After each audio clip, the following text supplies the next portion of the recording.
Hello बच्चों, JEE main 2024 का question है 5 अप्रैल फर्स्ट शिफ्ट का। And alternating voltage of amplitude 40 volt and frequency 4 kilohertz is applied directly across the capacitor of 12 microfarad. The maximum displacement current in the plates of the capacitor is nearly।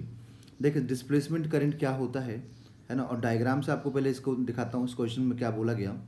तो यहाँ पर एक बोला गया capacitor है और इस कैपेसिटर को हम लोग एक बैटरी के साथ कनेक्ट कर रहे हैं, जो कि बैटरी डीसी डीसी नहीं है, एसी बैटरी है। और एसी बैटरी का बोला गया 40 volt and frequency 4 kilo hertz. ठीक है, ये एसी वोल्टेज है। तो अब आपसे पूछ रहा है कि इसके अंदर डिस्प्लेसमेंट करंट कितना होगा। ठीक है, तो यहाँ बाहर में तो वायर के अंदर तो कंडक्शन करंट होता है। अब एक चीज़ देखिए यहाँ पर कि जब कंडक्शन करंट होगा तो वही कंडक्शन करंट तो इस साइड में भी होगा। बीच में सिर्फ एक डिस्प्लेसमेंट करंट होता है जिसको हम बोलते हैं due to changing electric field होता है।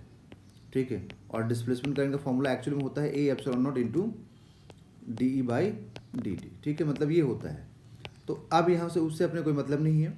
यहाँ पर इस फॉर्मूले से एक चीज़ हमसे याद रखिए, conduction current is equal to displacement current होता है, क्योंकि यहाँ पर अगर कंडक्शन जा रहा है तो इधर में भी कंडक्शन ही होना चाहिए, तो बीच में भी क्या होगा, कंडक्शन ही होगा। तो कैलकुलेट ऐसे करेंगे हम डिस्प्लेसमेंट, बट होगा कंडक्शन के इक्वल। तो कंडक्शन से भी डायरेक्ट आप इसको कैलकुलेट कर सकते हैं। ठीक है, अब यहाँ पर कोई रजिस्टर है नहीं, ठीक है, ना ही कोई इंडक्टर है, सिर्फ कैपेसिटर है, तो प्योरली कैपेसिटिव हो गया। प्योरली कैपेसिटिव के केस में जो कैपेसिटिव रिएक्टेंस मिलता है, जिसको हम एक्स सी से डिनोट करते हैं, इसको बोलते हैं कैपेसिटिव रिएक्टेंस, जो एज ए रेजिस्टेंस काम करता है। इसका फॉर्मूला होता है 1/ओमेगा सी, है ना, 1/ओमेगा सी होता है। अब यहाँ पर ये ओमेगा और सी, तो ओमेगा का value 2 pi into frequency into c. अब अगर हमें डिस्प्लेसमेंट करंट या फिर कंडक्शन करंट चाहिए, और वो भी अगर हमें मैक्सिमम चाहिए, तो हम क्या करेंगे, वोल्टेज रखेंगे 40 डिवाइडेड बाई एक्स सी। मतलब होता है ना कि voltage upon resistance V upon R, तो उस टाइप से यहाँ रखेंगे हम लोग।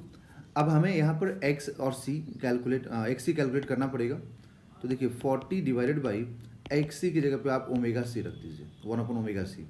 तो यहाँ से देखिए क्या आएगा, I D is equal to 40 into omega सी।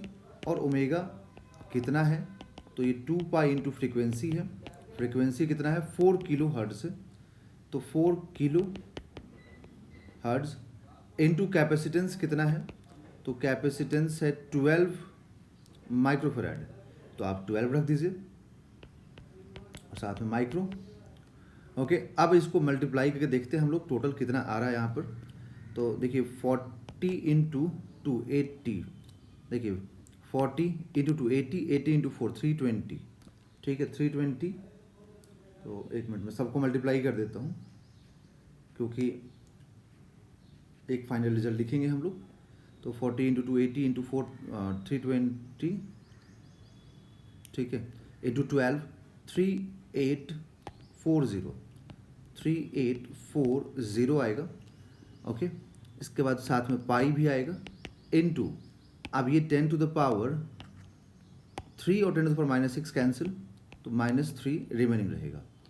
ठीक है, अब इसमें पाई से भी मल्टीप्लाई करना पड़ेगा, तो ये आएगा 12,057.6 इंटू 10 टू द पावर -3। अब ये -3 जो पावर हटाएंगे तो क्या आएगा, 12.057 एम्पियर। दैट इज अप्रॉक्सीमेटली यहाँ पर आएगा 12 एम्पियर। ठीक है, 12 एम्पियर। तो option number 1 is the right answer.